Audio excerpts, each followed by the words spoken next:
حي على الفلاح.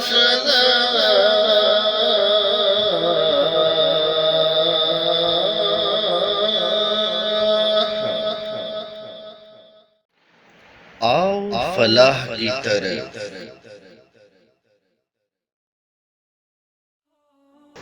السلام علیکم ورحمۃ اللہ. اللہ تعالیٰ نے کم و بیش جو اس وقت تک دریافت ہو چکے ہیں تقریباً 18,000 مخلوقات بنائی ہیں، اور ان سب میں سے انسان کو اشرف المخلوقات بنایا ہے. الحمدللہ ہم اس پر اللہ رب العزت کا شکر بجا لاتے ہیں. کبھی ہم نے سوچا ہے اللہ تعالیٰ نے جو اشرف المخلوقات مخلوق بنائی یعنی انسان کی زندگی کا مقصد کیا ہے؟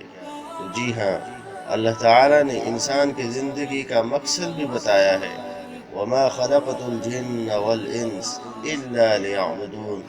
انسانوں اور جنوں کی زندگی کا مقصد صرف اور صرف یہ ہے کہ اللہ رب العزت کی عبادت کی جائے. دوستو، اگر ہم اللہ کی عبادت نہیں کرتے تو کبھی سوچا ہے کہ ہماری زندگی کیسی ہوتی ہے؟ دیکھیے، جانوروں کی زندگی کے مقاصد کیا ہوتے ہیں. عمومی طور پر ایک جانور پیٹ بھرتا ہے یعنی کھاتا پیتا ہے، جس کے لیے اس کو خوراک اور چارہ کی ضرورت ہوتی ہے. دوسرے نمبر پر بچے پیدا کرتا ہے، اور تیسرے نمبر پر اس کو رہنے کے لیے دھوپ اور بارش سے بچاؤ کے لیے ایک کمرہ یا ڈھارا کی ضرورت ہوتی ہے. اور بس یہی 3 چیزیں پوری زندگی میں وہ حاصل کرتا ہے، اور یہ تینوں چیزیں اسے عموماً مل جاتی ہیں اور پھر دنیا چھوڑ کر وہ چلا جاتا ہے.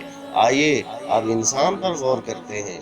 اگر انسان بھی ساری زندگی پیٹ بھرتا رہتا ہے، پیٹ پالتا ہے، کھاتا پیتا ہے، دوسرے نمبر پر آفزائش کرتا ہے یعنی شادی کے بندھن میں بندھ جاتا ہے، اور تیسرا ساری زندگی اچھی سے اچھی کوٹھی کار اور بنگلے بنانے میں لگا دیتا ہے، تو بھائیوں پھر انسان اور جانور میں کیا فرق رہ جاتا ہے؟